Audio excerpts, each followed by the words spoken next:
Мы бы хотели с вами обсудить вот истории, связанные с посадками и задержаниями чиновников крымских. Это задержание Серова, бывшего так называемого вице-премьера Крыма, задержание мэра Евпатории Филонова и предшествующие там задержание Нахлупина и посадка, скажем так, уже Олега Козурина, еще одного так называемого вице-премьера Крыма.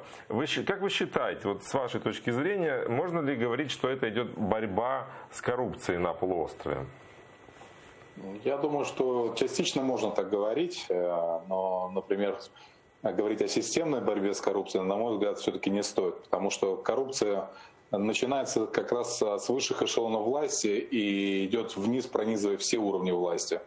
Вот, поэтому если вы не решаете проблему с человеком, который формирует это коррупционное поле, то, соответственно, борьбы с коррупцией не происходит. Происходят такие разовые выплески имитации борьбы с коррупцией. Что вы имеете в виду, вернее, кого вы имеете в виду, когда говорите, что не идет борьба с, ну, скажем так, с тем, кто эту коррупцию возглавляет? Дело в том, что в Крымом управляют два человека, Константинов и господин Аксенов. Соответственно, именно эти люди отвечают за все происходящее в республике. И мне кажется, как раз внимание правоохранительных органов и борцов с коррупцией должно быть приковано именно к этим людям. У вас есть какие-то факты, какие-то доказательства их причастности к коррупции? Может быть, есть информация про какие-то конкретные дела? Я не являюсь объектом оперативно-розыскных структур, да, скажем так. И для того, чтобы проводить такого рода расследования, собирать доказательную базу, которую можно предъявлять в суде, необходимо обладать полномочиями и правами на оперативно-розыскные мероприятия. Поэтому, естественно, для того, чтобы формировать такие обвинения, да, в первую очередь в судебном порядке, необходимо быть сотрудником правоохранительных органов, каковым я не являюсь. Вот. Но опять-таки, понимая, как управляется регион, понимая, как работает система власти в Крыму, можно четко сказать, что без покровительства высших чиновников в Крыму система, еще раз говорю, это не разовый случай, а именно система коррупции не была бы возможна. Вот поэтому все уходит либо в Москву, либо на уровень главы региона, председателя парламента. На своем канале вы в YouTube вы заступились за мэра Евпатории и сказали, что он стал жертвой Константинова и Аксенова. Вот в чем-то жертва? Почему он стал жертвой? Ну, я написал не совсем так. Я написал о том, что все-таки Андрей Филонов, которого я знаю лично, играл по этим правилам в эту игру, которая называется «Управление Крымом». И он пострадал, на мой взгляд, незаслуженно за ровно те же действия, которые осуществляют в гораздо больших масштабах любой мэр любого крымского города на сегодняшний день. Поэтому давайте будем корректно приводить мои цитаты. Хорошо, вот мне очень жаль, что Андрея как бы посадили, и он являлся все-таки на сегодняшний день одним из самых эффективных и ярких политиков и глав городов, которые хотя бы имели хоть какое-то человеческое лицо. Если говорить о других лицах, вы посмотрите на главу Симферополя, Алушты, Ялты, там же, ну или Бахчисарая того же самого, там же на этих людей без слез не взглянешь. Вот. При этом вот именно яркость как раз и подвела Андрея, на мой взгляд.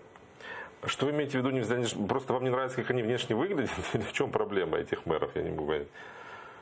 Вы знаете, в нормальной политической системе, где мэров бы избирали граждане и были бы нормальная система избирательная, у этих людей было бы 0 шансов на избрание главами городов. На текущий момент они являются назначенцами либо Константинова, либо Аксенова, и этим все сказано. Поэтому назначают, знаете, вот троечники набирают на работу двоечников. Вот такое правило. Поэтому смотреть на них жалко. А чем вы можете объяснить задержание Серова?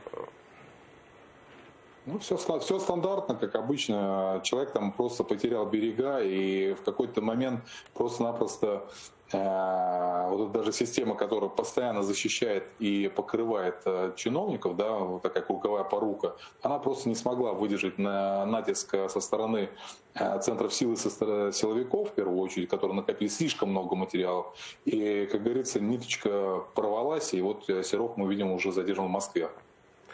А роль Аксенова в этой истории, вот он все время реагирует, когда кого-то задерживают его из окружения, он каждый раз ну, удивляется, ну не то чтобы удивляется, а всегда поддерживает силовиков, как будто бы ну, ничего не знает.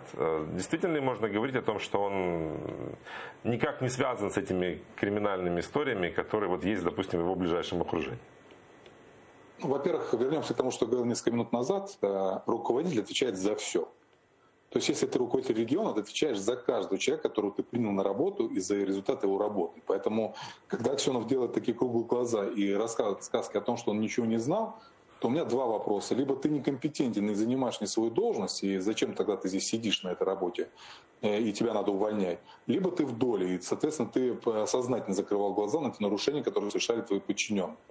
Вот, поэтому это стандартная попытка, что называется, отползти в сторону там, да, и не стать жертвой очередного наезда со стороны силовиков. Напомню, что в мае 2015 года были задержаны другие вице-премьеры, такие как Полонский, например, с поличным за получение взятки прямо в кабинете своем.